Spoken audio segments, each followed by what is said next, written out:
High viewers ఉదయాన్నే ఈ video ఇవ్వాల్సి రావడం చాలా బాధాకరం. అప్పటికి 1-4 సార్లు క్రాస్ చెక్ చేసుకున్న తెలంగాణ ఆరోగ్య శాఖ సెక్రటరీ ఎప్పుడైతే అఫీషియల్ వెళ్ళి చెప్పారో అప్పుడు ధృవీకరించుకున్నాం. కెప్టెన్ ప్రభాకర్, మన విజయకాంత్ లేరు, పాపం చనిపోయారు. దురదృష్టం ఏంటంటే ఈయన కూడా ఇప్పుడు కరోనా కాటు వేసింది. ఆల్రెడీ కొద్ది రోజుల క్రితం ఆసుపత్రి నుంచి డిశ్చార్జ్ వెళ్ళారు, మయోత్తార్ సమయ హాస్పిటల్ చెన్నైలో.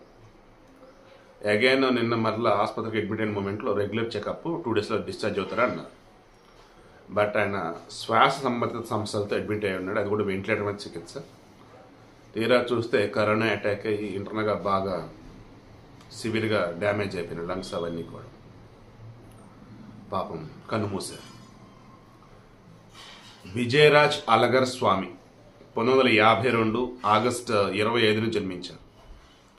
1979లో సినిమాలో ఎంట్రీ ఇచ్చారు. 2015లో నాకు తెలిసి లాస్ట్ సినిమా సప్తాగహం సమ్ సినిమా ఏదో.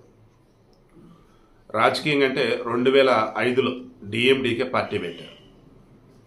2011 నుంచి 2016 వరకు ప్రతిపక్ష నాయకుడిగా కీలక పాత్ర పోషించారు. వాస్తవానికి జయలలిత పార్టీతో కలిపి అన్నాడీఎంకే పార్టీతో కలిపి వీళ్ళ పార్టీ పొత్తులో భాగంగా పోటీ చేశారు. అయితే ఈ డిఎంకే పార్టీ ఉంది కదా, స్టాలిన్ వాళ్ళది, అది ఘోరంగా ఓడిపోయింది. ఫస్ట్ ప్లేస్లో జయలలిత వాళ్ళది యొక్క అన్నాడీఎంకే పార్టీ ఉండేది, సెకండ్ ప్లేస్లో డిఎండికే పార్టీ ఉంది. బట్ వీళ్ళిద్దరు పొత్తు పెట్టుకుని పోటీ చేశారు. అప్పుడు విజయకాంత్ ఒకటే అన్నాడు, సో ఫస్ట్ ప్లేస్లో మేము, సెకండ్ ప్లేస్లో మేము ఉన్నాము, ఇద్దరు కలిసి గవర్నమెంట్ ఫామ్ చేయడం కరెక్ట్ కాదు, మీరు గవర్నమెంట్ ఫామ్ చేస్తుంటే మేము ప్రతిపక్షంలో ఉంటామన్నాడు. సో ఉన్నాడు. 2 సార్లు ఎమ్మెల్యే గెలిచాడు అండ్ మంత్రి పదవులు ఏమీ తీసుకోవాలి. బట్ ఒకనొక సమయంలో ముఖ్యమంత్రి అవుతా అన్నట్టుగా సింగిల్గా వెళ్తంతో పాపం ఘోరంగా పార్టీ ఓడిపోవటం జరిగింది. ఇక ఈయన కెప్టెన్ ప్రభాకర్ అని అన్నానే, ఆయన అలా ఎందుకు పిలిచారంటే సినిమా సూపర్ డూపర్ హిట్ అయింది. ఆ సినిమా ప్రొడ్యూసర్ డైరెక్టర్ ఎవరో తెలుసా, రోజా వాళ్ళ భర్త సెలోమాని.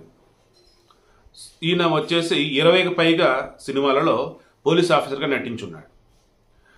ఈవెన్ 90sలో రజనీకాంత్ సినిమాలకి ఎంత క్రేజ్ ఉండేదో విజయకాంత్ సినిమా కూడా అంతే క్రేజ్ ఉండేది. ఈయన సినిమాలో హిందీలో తెలుగులో డబ్బింగ్ అవుతూనే ఉండేది. డ్యూయల్ రోల్ కూడా బాగా చేస్తున్నాడు. 1990 జనవరి 31న ప్రేమలు అతని వివాహం చేసుకున్నారు. వాళ్ళకి 2 పిల్లలు పుట్టున్నారు. ఈయనకు సంబంధించి చూసుకుంటూ ఉన్నప్పుడు ఒక నటుడిగా, దర్శకుడిగా, నిర్మాతగా, నడిగర్ సంఘం ఎదుటి దానికి అధ్యక్షుడిగా అండ్ డిఎండికే పార్టీ అధినేతగా ఈయన నాకు తెలిసి ఈయన మీద కాంట్రవర్సీ పాపం ఏమీ లేదు. మనిషి కూడా మంచోడే అంట. ఇక ఈయన సినిమా అన్నప్పుడు చాలా సినిమాలు ఉన్నాయి. బట్ తెలుగులో ఠాగూర్గా మన చిరంజీవి గారు తీసిన సినిమా ఉంది రమణ, అది ఈయనకి మంచి పేరు తీసుకొచ్చింది 2002 ఆ సమయంలో. అంటే ఆల్మోస్ట్ సినిమాల నుంచి పక్క వచ్చేసి రాజకీయాల పద్దనుకుంటూ ఉన్నాడు ఆయన. 150-120 సంథింగ్ సినిమాలు ఆయన నటించున్నాడు. ఆ 2002 ఆ మూమెంట్లో రమణ మరల ఈయన కంబ్యాక్ మూవీ అన్నట్టు అయిపోయింది. గోల్డెన్ అవార్డులు కూడా వచ్చింది. ఈ 2005లో పార్టీ పెట్టిన తర్వాత సినిమాలు నెమ్మదిగా తగ్గించారు. 2015లో లాస్ట్లో ఒక సినిమా ఏదో తీసున్నారు. సో ఇక ఈయనకి సంబంధించిన పర్టికులర్గా చెప్పేది ఏంటంటే ఒకే ఒకటి, మనిషి పాపం బ్రతికిన రోజులు ఎవరి మీద డిపెండ్ అవ్వకుండా తనకున్నంత సంతోషంగా బతికాడు. కాంట్రవర్సీ జోలికి పోవాలా. అండ్ కరోనా నిన్న మొన్న మనం మాట్లాడుకున్నాం. ఆల్రెడీ ఏదైనా హెల్త్ ఇష్యూస్ మీకుంటే కరోనాకి వస్తే చాలా డేంజర్ అండి అని. పాపం ఆల్రెడీ ఈయనకి హెల్త్ ఇష్యూస్ ఉంది, షుగర్ ఉంది అండ్ రీసెంట్గా వచ్చేసి బాగా ఇబ్బంది అయిపోయి ఆసుపత్రి నుంచి డిశ్చార్జ్ అయ్యి వెళ్ళున్నారు. అగైన్ కరోనా అటాక్ అవడంతో పొజిషన్ కష్టమైపోయింది. ఆయన ఆత్మకి శాంతి చేకూరాలని కోరుకుంటూ ఉన్నా. ఆయన పూర్తి పేరు వచ్చేసి విజయరాజ్ అలగర్ స్వామి. 1952 ఆగస్టు 25న జన్మించున్నారు. సో ఇప్పుడు అరౌండ్ 71 సంవత్సరాలు అనుకోవచ్చు. ఆయన ఆత్మకి శాంతి చేకూరాలని చెప్పేసి కోరుకుంటూ ఉన్నా.